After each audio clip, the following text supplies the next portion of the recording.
नमस्कार, मैं डॉक्टर सुदेश कांतेजा आप सभी का आपके अपने डीएस एकेडमी पे स्वागत और अभिनंदन करती हूँ। जैसे कि आप सबको ज्ञात है, इस समय हम चल रहे हैं हिंदी के प्रैक्टिस में भी अगर बात करें प्रैक्टिस सेट में, तो हम प्रतिदिन 25 प्रश्नों की श्रृंखला में जुड़ते हैं जो नवीन प्रश्न हैं, जहाँ से प्रतियोगी परीक्षाओं में प्रश्न बनने की अधिक संभावना रहती है या वो प्रश्न परीक्षाओं में आ चुके हैं। आज की इस क्लास को शुरू करें इससे पहले अगर आप चैनल पर नए हैं तो चैनल को सब्सक्राइब कीजिए। आपने चैनल सब्सक्राइब कर रखा है तो चैनल को लाइक कीजिए और वीडियो को लाइक करने के साथ जितना हो ज़्यादा से ज़्यादा दोस्तों में शेयर कीजिए। साथ ही हमारे डीएस एकेडमी का टीजीटी और पीजीटी का बैच जो है वो संचालित है। जो भी बच्चे न्यूनतम शुल्क में बैच ज्वाइन करना चाहते हैं वो 9568802463 इस नंबर पे कॉल करके जानकारी ले सकते हैं। इसी के साथ में हमारा हिंदी प्रैक्टिस सेट हमने चला रखा है। इस सेट में हम आपको दे रहे हैं 50 टेस्ट पेपर 125 प्रश्नों पर आधारित और टोटल प्रश्नों की संख्या 6250 है।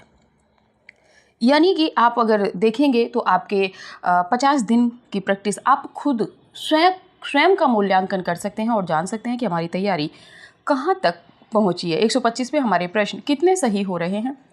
साथ ही ये जो पेपर है बहुत ही बारीकी के साथ बनाया गया है। हर तथ्य को ध्यान में रखते हुए हर प्रश्न को जो परीक्षा में पेपर में रखा गया है, ध्यान रखा गया है कि अगर ये प्रश्न पेपर में बनेगा तो क्यों बनेगा।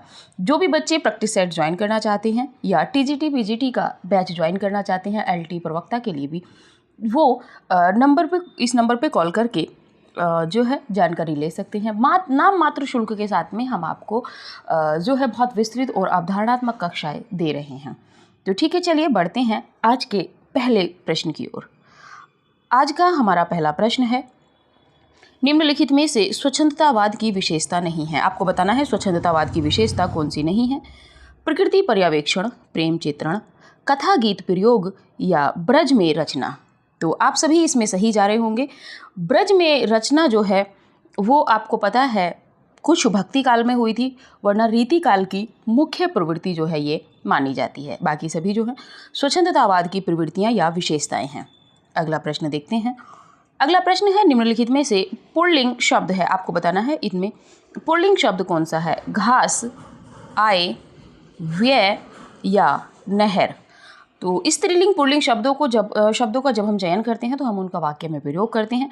आप जब इन्हीं शब्दों का वाक्यों में प्रयोग करोगे तो आपका जो सी विकल्प है व्यय, ये आपका पुल्लिंग शब्द में आएगा। बढ़ते हैं अगले प्रश्न पे। प्रश्न है, ध्रुव चरित्र के रचयिता हैं। आपको बताना है ध्रुव चरित्र के रचयिता कौन है। रस खान, स्वामी हरिदास, नरोत्तम दास या भिखारी दास। आप देखेंगे तो ध्रुव चरित्र के रचयिता जो हैं आपके नरोत्तम दास हैं और नरोत्तम दास ने सुदामा चरित, ध्रुव चरित्र और विचार माला जो ग्रंथ हैं ये ब्रज भाषा में लिखे हैं। आगे बढ़ते हैं अगले प्रश्न पे।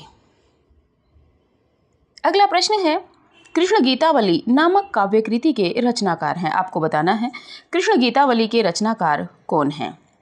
कबीरदास, तुलसीदास, सूरदास, मीराबाई।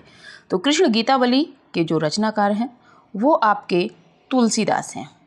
तुलसीदास की रचनाओं में आपको पता है रामचरितमानस, पार्वती मंगल, जानकी मंगल, बरवे रामायण, रामलला नैचू, वैराग्य संदीपनी, रामाज्ञा प्रश्नावली, कवितावली, दोहावली, विनय पत्रिका, ये सभी रचनाएं जो हैं आपके तुलसीदास जी की हैं। कबीरदास जी की बात करें तो आपको पता है कि बीजक में इनकी साखी सवद रामायणी संकलित है। सूरदास की बात करें तो सूरसागर साहित्य लहरी सूरसारावली है। मीराबाई की अगर बात करें तो नरसिंह जी का मायरा, राग सोरठ और राग गोविंद के पद, ये सब जो हैं गीत गोविंद मीराबाई की रचनाएं हैं। बढ़ते हैं अगले प्रश्न पे। प्रश्न है, जाति विलास के रचनाकार हैं। जाति विलास किसकी रचना है। भिखारी दास, देव, मतीराम या भूषण। तो जाति विलास जो है आपके देव कवि की रचना है। आगे बढ़ते हैं अगले प्रश्न पे। प्रश्न है, किस रचना को छंदों का अजायब घर कहा जा सकता है। ये जो 4 रचनाएं हैं इनमें से किसे छंदों का अजायब घर कहा जाता है या कहा जा सकता है। रामचरितमानस, छंद वर्णन की महिमा, रामचंद्रिका या पृथ्वीराज रासो। बात करें रामचरितमानस तुलसीदास की है। चंद छंद वर्णन की महिमा गंग कवि खड़ी बोली की रचना है। रामचंद्रिका केशव दास की रचना है और पृथ्वीराज रासो चंद बड़दाई की रचना है। लेकिन इसमें छंदों का अजायब घर जो कहा जा सकता है वो रामचंद्रिका को कहा जा सकता है या कहा जाता है। आगे बढ़ते हैं अगले प्रश्न पे। प्रश्न है, कई चिंतन एवं कला धाराओं का योगदान निम्नलिखित में से किस धारा में मिलता है। आपको बताना है कि किस धारा में, किस काव्य धारा में अनेक चिंतन और जो कला धाराएं हैं वो मिलती हैं। कृष्ण भक्ति धारा, प्रेम मार्गी धारा, भारतेंदु योगीन धारा, रीति काव्य धारा। इसमें जो आपका सही विकल्प होगा वो होगा कृष्ण भक्ति धारा। कृष्ण भक्ति धारा में कई चिंतन हैं। आप देखेंगे द्वैतवाद है, विशिष्टाद्वैतवाद है, राधा वल्लभ संप्रदाय है, ये हरिदासी संप्रदाय है, सखी संप्रदाय है, ये सब आपके जो है कृष्ण भक्ति धारा में मिलते हैं। बढ़ते हैं अगले प्रश्न पे। अगला प्रश्न है, अर्धकथानक है। आपको बताना है कि अर्धकथानक क्या है। जीवनी है, आत्मकथा है, संस्मरण है या रिपोर्टाज है। तो अर्धकथानक जो है ये आपके बनारसी दास जैन की अगर बात करें तो इन्होंने ये पहली आत्मकथा है हिंदी की आपकी, तो बी विकल्प इसमें आपका सही है। बढ़ते हैं अगले प्रश्न पे। प्रश्न है, इनकी सी विशुद्ध सरस एवं शक्तिशालिनी ब्रजभाषा लिखने में और कोई कवि समर्थ नहीं हुआ। शुक्ल जी ने यह कथन किस कवि के संबंध में कहा है। आपको बताना है शुक्ल जी ने यह कथन किस कवि के संबंध में कहा है कि इनकी सी विशुद्ध सरस और शक्तिशालिनी ब्रजभाषा लिखने में और कोई कवि समर्थ नहीं हुआ। देव, ठाकुर, घनानंद, केशवदास। इसमें जो आपका सही विकल्प होगा वो है घनानंद। घनानंद के संबंध में क्या कहें या रीतिकाल तक शुक्ल जी ने अनेक कथन जो है रचनाकारों के संबंध में कहा है। तो जो भी टीजीटी पीजीटी की तैयारी कर रहे हैं वो शुक्ल जी के इतिहास को अच्छे से तैयार कर लीजिए। हम तो पेड बैच में तो हम शुक्ल जी का इतिहास जो है अच्छे से तैयार करा रहे हैं। चलिए बढ़ते हैं अगले प्रश्न पे। अगला प्रश्न है, भिखारी दास की रचना है। आपको बताना है भिखारी दास की रचना कौन सी है। काव्य निर्णय, काव्य सिंधु, चिंतामणि, रस विवेक। तो अगर बात करें आपके भिखारी दास की, तो भिखारी दास की रचना है आपके यहाँ पे काव्य निर्णय। अन्य रचनाओं में देखोगे भिखारी दास की तो श्रृंगार निर्णय, रस सारांश, छंद प्रकाश, छंदार्णव, ये सभी रचनाएं जो हैं आपके भिखारी दास की हैं। अगला प्रश्न देखते हैं। प्रश्न है, फोर्ट विलियम कॉलेज की स्थापना किस वर्ष हुई थी। आपको बताना है फोर्ट विलियम कॉलेज की स्थापना किस वर्ष हुई थी। 1800 विक्रम संवत, 1800 ईस्वी, 1798 ईस्वी, 1802 ईस्वी। तो फोर्ट विलियम कॉलेज की जो स्थापना है वो 1800 ईस्वी में की गई थी। और फोर्ट विलियम कॉलेज में आपको पता है जो भारतीय भाषाओं के प्रोफेसर के रूप में नियुक्त किया गया था या प्रिंसिपल के रूप में, तो जॉन गिलक्राइस्ट जी को नियुक्त किया गया था। हिंदी के भाषा के पद पर जो नियुक्त किए गए थे लल्लू लाल और शदल मिश्र हैं। बाद में सदाशिव लाल और इंशाअल्लाह की भी जो है नियुक्ति यहाँ पे की गई थी। बढ़ते हैं अगले प्रश्न पे। अगला प्रश्न है, भाषा योग वाशिष्ठ के लेखक हैं। भाषा योग वाशिष्ठ किसकी रचना है। राम प्रसाद बिस्मिल, रमाशंकर वाजपेयी, राम प्रसाद निरंजनी, सदल मिश्र। तो इसमें जो आपका सही विकल्प होगा वो है राम प्रसाद निरंजनी। 1741 ईस्वी में खड़ी बोली की पुस्तक के रूप में ये हमारे सामने आती है। परिमार्जित रूप इसने खड़ी बोली का इसमें मिलता है। बढ़ते हैं अगले प्रश्न पे। अगला प्रश्न है, राहुल सांकृत्यायन ने हिंदी भाषा का प्रथम कवि किसे स्वीकार किया है। राहुल सांकृत्यायन ने हिंदी भाषा का प्रथम कवि किसे स्वीकार किया है। पुष्पदंत को, हेमचंद्र को, सरहपा को, विद्यापति को। इसमें जो आप देखेंगे तो सही विकल्प होगा आपका सरहपा। और सरहपा को राहुल सांकृत्यायन और डॉक्टर नगेंद्र जी ने भी दोनों ने माना है। ठीक है, आगे बढ़ते हैं अगले प्रश्न पे।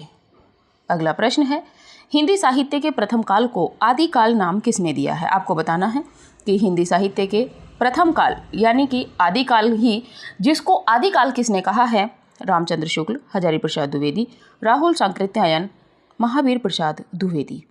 अब यहाँ पे अगर बात करें तो आदिकाल नाम दिया है आपके हजारी प्रसाद द्विवेदी ने। रामचंद्र शुक्ल जी ने वीरगाथा काल दिया है, महावीर प्रसाद द्विवेदी जी ने बीज वपन काल कहा है, राहुल सांकृत्यायन जी ने सिद्ध सामंत काल या सिद्ध सामंत युग कहा है। बढ़ते हैं अगले प्रश्न पे। अगला प्रश्न है, भक्ति के स्रोत को दक्षिण से उत्तर भारत में प्रसारित होने के सिद्धांत का समर्थन करने वाले विद्वान हैं। आपको बताना है कि भक्ति का स्रोत जो दक्षिण से उत्तर भारत में आया है, ऐसा कहकर भक्ति के इस सिद्धांत का जो समर्थन है वो किसने किया है? गिरियार्सन, हजारी प्रसाद द्विवेदी, रामचंद्र शुक्ल, जयशंकर प्रसाद।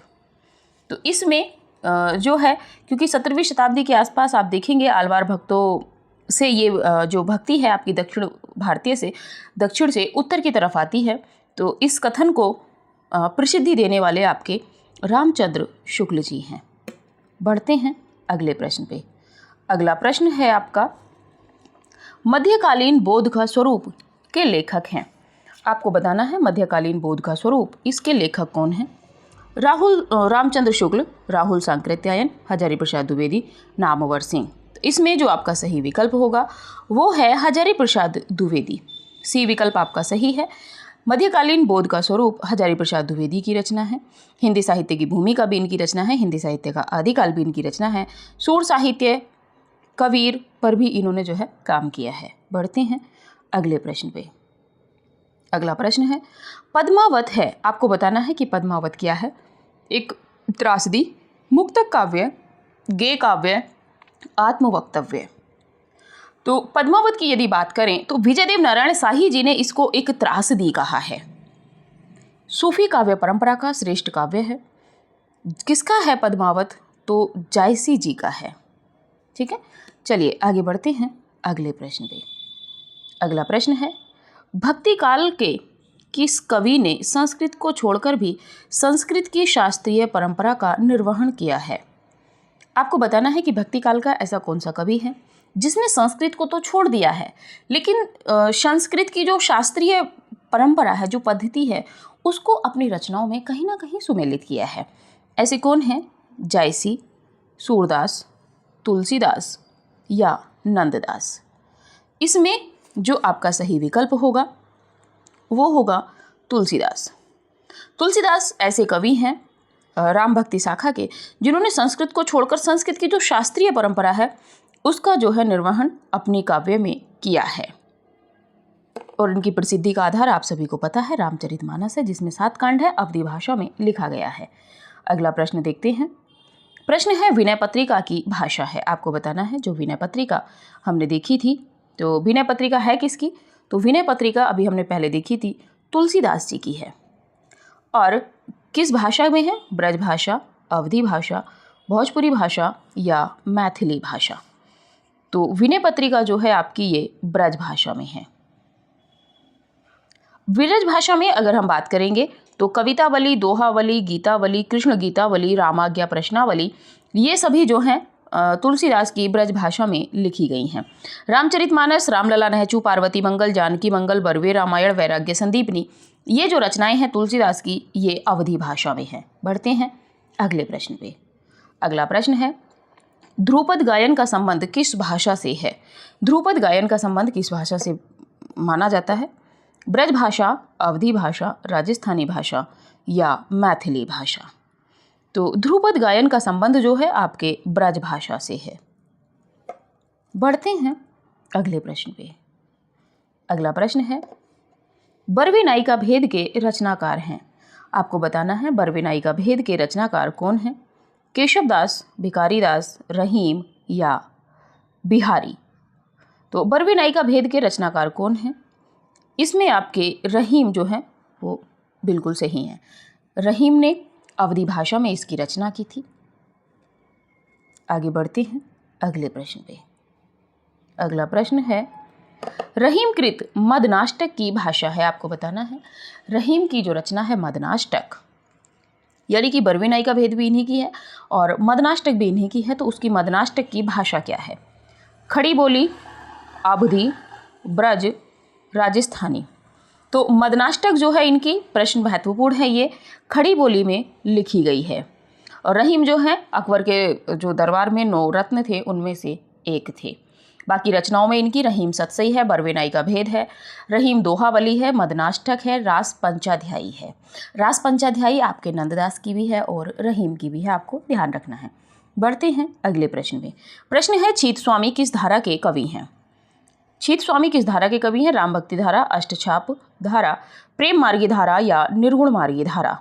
तो छीत स्वामी की जब बात आती है तो आप सभी को पता है ये अष्टछाप धारा के कवि हैं। अष्टछाप की स्थापना 1565 में हुई थी।